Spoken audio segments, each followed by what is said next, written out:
이것도 UAE 관련해갖고 임종석 실장 갔다 온 거를 자유한국당에서 계속 공격하다가 이틀 전인가요? 한겨레 신문에 나온 내용을 보게 되면 네. 이걸 다 공개하면 자유한국당 감당할 수 있겠냐? 청와대가 그렇게 얘기를 했다고 하죠. 청와대 관계자라 그러죠? 네, 그렇죠. 청와대 관계자가 그렇게 얘기를 했다고 하는데. 익명으로. 네, 뭐 말씀하셨듯이 뭐 임종석 대통령 비서실장의 UAE 방문에 대해서 지금 자유한국당이 계속 날을 세우고 있지 않습니까? 날을 세우는데 날이 좀 무뎌졌죠. 아니 칼날이 이제 자기 쪽으로 서 있는 좀 그런 상황일 수도 아주 있겠는데. 귀여워 죽겠어요. 그래. 칼을 자기 앞으로 대고 있는. 좀 어떻게 보면 좀 그런 상황이 될 수도 있을 것 같다라는 생각이 그래서 듭니다. 제가 이거 취재하려고 이제 청와대 관계자들 쭉 이제 다 후배들이 들어가 있고 그래갖고 연락을 해보면 네. 잘 몰라요. 근데 이거는 분명히 얘기를 하더라고. 이 정부에서 잘못해갖고 갔다 온 건 분명히 아니다. 분명히 아니다.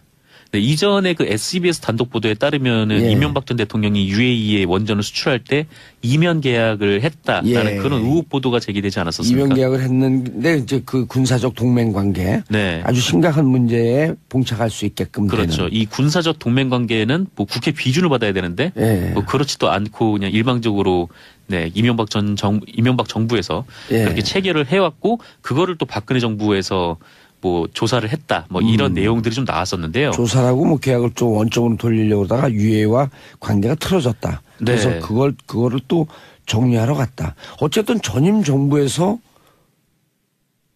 저질러 놓은 문제들 아니에요. 그렇죠. 모든 게 다. 뭐 이 부분 지금까지 제기됐던 의혹들 같은 경우에는 네. 네 아직까지는 네, 전부 다 그 이전 정부의 문제로 인해서 어떻게 보면 이제 수습을 하러 갔던 뭐 그런 정황으로 볼 수 있겠는데요. 네. 이번에 제기됐던 의혹도 그렇습니다. SBS 단독 보도인데요. 이번에도 네, 그 SBS에 따르면 그 촛불 집회가 한창이던 그 지난 2016년 말에 그 합동참모본부가 아랍에미리트에 파견된 그 아크 부대 철수안을 작성을 했다고 합니다. 150명 파견되어 있죠, 현재. 네네. 예. 그리고 2016년에는 그 이란의 핵제재가 풀린 상황이어서 그 이란 시장 진출을 위해서 공을 들였는데 이 UAE랑 이란이 앙숙이어서 그 아크 부대의 존재가 좀 도움이 안 된다 이런 판단을 네, 국방부 쪽에서 내렸다라고 하고요. 그리고 장기간 파병을 유지하는 게 뭐 정권 교체 이후에는 어려울 것이라는 전망도 있었다고 이렇게 군 관계자가 설명을 했답니다. 뭐 이건 뭐 그럴 수 있는 건데, 근데 이 계획을 UAE가 파악을 하고 상당히 기분 나빠했다라는 것이 이제 SBS 측 설명입니다. 예. 또 이와 관련해서 한국일보 단독 보도도 있는데요.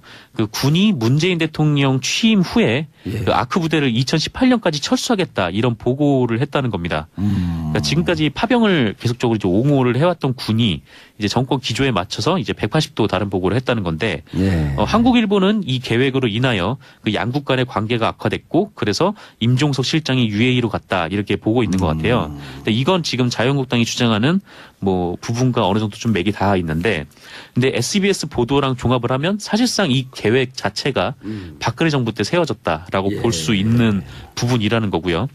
그러니까 현 정부에서 문제를 해결하기 위해서 간 거 아니에요. 무슨 문제이든 건지 간에.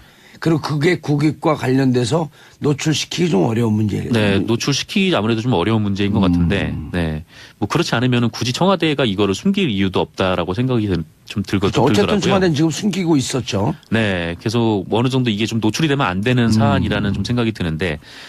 좀 어떤 일일지 뭐 청와대가 또 마침 또 아까 말씀하셨듯이 뭐 감당할 수 있겠냐 뭐 이런 얘기를 하는 거 보니까 예. 좀 궁금하긴 하더라고요. 청와대 실무 이 업무를 하고 있는 실무 관계자들은 답답하겠죠. 네, 다 공개해서 전임 정부의 문제를 공개하고 싶지만 네. 또 국익과 관련돼 있는 또 거. 외교와 관련된 외교와 부분이니까 또 관련된 굉장히 부분이고. 민감하죠. 네. 외교 관련된 그 문서를 공개한 나라는 우리나라밖에 없잖아요. 남북 정상회담 네. 남재준 국정원장이 그 김무성 공개했잖아요. 지금 이제 자유한국당으로 돌아간 김무성 의원이 예. 그대로 읽었죠 그거를. 아니 그건 찌라시 보고 읽었다니까. 아, 네. 찌라시 보고 있다고 했었나요? 김무성 의원의 찌라시는 정확하기도 하라. 아, 네, 그렇죠. 네. 정부 북한의 평창 관련 대화 제의를 했다? 네, 뭐 그 북한 김정은 위원장이 대화 제의를 했고 우리 정부도 곧바로 응답을 했습니다. 그 조명균 통일부 장관은 어제 그 오는 9일에 그 판문점에서 고위급 회담을 열자라고 제안을 했다는 건데요. 시기와 장소, 형식 등에 구애받지 않겠다라고 밝히기도 했습니다. 네, 1차적으로는 그 평창 동계올림픽 문제에 집중을 하겠지만 뭐 이를 계기로 그 남북 대화를 재개 복원하고 뭐 나아가서 이산가족 상봉, 그 다음에 군사당국 간 채널을 복원하는 등 뭐 시급한 현안도 포괄적으로 논의하겠다 이런 예. 방침이 방침이라고 하는데요. 좋은 소식이네요. 네, 좋은 소식이죠. 그래서 이번 제안은 그 문재인 대통령이 직접 후속 조치를 마련하라고 지시를 해서 네, 이루어졌다고 하고요. 예. 무엇보다 9일이면 사실 좀 빠듯한 시간이잖아요. 이게 예. 일주일밖에 안 남은 건데 뭐 이렇게 제안을 했던 거는 청와대 측이 이제 김정은 위원장이 직접 제안을 한 만큼 뭐 답변에 시일이 걸리지 않을 것으로 판단하고 있다. 예. 네, 그리고 또 오늘 아침 연합뉴스 보도에 따르면은 네, 아직 뭐 북한에서는 판문점을 통한 연락에 뭐 응답을 하지는 않고 있다는데 뭐 조만간 또 응답이 오지 않을까 예. 그렇게 기대를 하고 있는 것 같고요. 네, 뭐 일각에서는 뭐 이게 북한의 화전양면 전술이다, 뭐 이렇게 얘기를 하기도 하던데. 화전양면 전술이라고 해도 응할 건 응해야죠. 그럼요. 그렇다고 해서 대화를 걷어찰 필요는 없는 거고, 또 이제 뭐 그 통남복미라고 해서 이제 예. 미국을 배제해서 한미 관계가 문제가 있는 거 아니냐라고 했는데, 뭐 정부에서는 미국과의 조율을 거쳤다고도 얘기를 했습니다. 그렇죠. 한미동맹이 굳건하게 있기 때문에 미국과 조율을 거치겠죠. 네, 그렇습니다. 정부를 너무 그렇게 아마추어 정부로 보지 마세요. 예. 정부가 없는 나라에 서도 우리가 10년을 살았는데. 9년이죠. 9년이에요? 네. 9년 살았군요. 뭐 정권 교체 이후엔 어려울 것이라는 전망도 있었다고 이렇게 군 관계자가 설명을 했답니다. 뭐 이건 뭐 그럴 수 있는 건데, 근데 이 계획을 UAE가 파악을 하고 상당히 기분 나빠했다라는 것이 이제 SBS 측 설명입니다. 예. 또 이와 관련해서 한국일보 단독 보도도 있는데요. 그 군이 문재인 대통령 취임 후에 예. 그 아크 부대를 2018년까지 철수하겠다 이런 보고를 했다는 겁니다. 그러니까 지금까지 파병을 계속적으로 이제 옹호를 해왔던 군이 이제 정권 기조에 맞춰서 이제 180도 다른 보고를 했다는 건데, 예. 한국일보는 이 계획으로 인하여 그 양국 간의 관계가 악화됐고 그래서 임종석 실장이 UAE로 갔다 이렇게 보고 있는 것 같아요. 근데 이건 지금 자유한국당이 주장하는 뭐 부분과 어느 정도 좀 맥이 닿아 있는데, 근데 SBS 보도랑 종합을 하면 사실상 이 계획 자체가 박근혜 정부 때 세워졌다라고 예. 볼 수 있는 부분이라는 거고요. 그러니까 현 정부에서 문제를 해결하기 위해서 간 거 아니에요. 무슨 문제이든 건지 간에.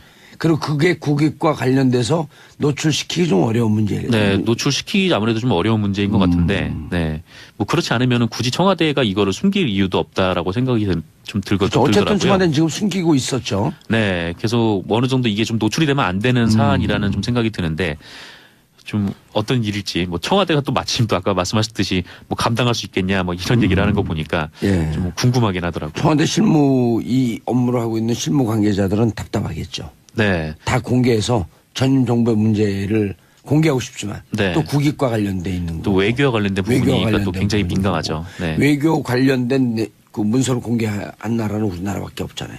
남북 정상회담 네. 남재준 국정원장이 그 공개하고 김무성 있잖아요. 지금 이제 자유한국당으로 돌아간 김무성 의원이 예. 그대로 읽었죠 그거를. 그건 찌라시 보고 읽었다니까. 아, 네. 찌라시 보고 있다고 했었나요? 김무성 의원의 찌라시는 정확하기도 하라. 아, 네, 그렇죠. 네. 정부 북한의 평창 관련 대화 제의를 했다? 네, 뭐 북한 김정은 위원장이 대화 제의를 했고 우리 정부도 곧바로 응답을 했습니다. 그 조명균 통일부 장관은 어제 그 오는 9일에 그 판문점에서 고위급 회담을 열자라고 제안을 했다는 건데요. 시기와 장소, 형식 등에 구애받지 않겠다라고 밝히기도 했습니다. 네, 1차적으로는 그 평창 동계올림픽 문제에 집중을 하겠지만 뭐 이를 계기로 그 남북 대화를 재개 복원하고 뭐 나아가서 이산가족 상봉, 그 다음에 군사당국 간 채널을 복원하는 등 뭐 시급한 현안도 포괄적으로 논의하겠다 이런 예. 방침이라고 하는데요. 좋은 소식이네요. 네, 좋은 소식이죠. 그래서 이번 제안은 그 문재인 대통령이 직접 후속 조치를 마련하라고 지시를 해서 네, 이루어졌다고 하고요. 예. 무엇보다 9일이면 사실 좀 빠듯한 시간이잖아요. 이게 예. 일주일밖에 안 남은 건데 뭐 이렇게 제안을 했던 거는 청와대 측이 이제 김정은 위원장이 직접 제안을 한 만큼 뭐 답변에 시일이 걸리지 않을 것으로 판단하고 있다. 예. 네, 그리고 또 오늘 아침 연합뉴스 보도에 따르면은 네, 아직 뭐 북한에서는 판문점을 통한 연락에 뭐 응답을 하지는 않고 있다는데 뭐 조만간 또 응답이 오지 않을까 예. 그렇게 기대를 하고 있는 것 같고요. 네, 뭐 일각에서는 뭐 이게 북한의 화전양면 전술이다, 뭐 이렇게 얘기를 하기도 하던데. 화전양면 전술이라고 해도 응할 건 응해야죠. 그럼요. 그렇다고 해서 대화를 걷어찰 필요는 없는 예. 거고, 또 이제 뭐 그 통남복미라고 해서 이제 예. 미국을 배제해서 한미 관계가 문제가 있는 거 아니냐라고 했는데, 뭐 정부에서는 미국과의 조율을 거쳤다고도 얘기를 했습니다. 그렇죠. 한미동맹이 굳건하게 있기 때문에 미국과 조율을 거치겠죠. 네, 그렇습니다. 정부를 너무 그렇게 아마추어 정부로 보지 마세요. 예. 정부가 없는 나라에 서도 우리가 10년을 살았는데. 9년이죠. 9년이에요. 네. 9년 살았군요.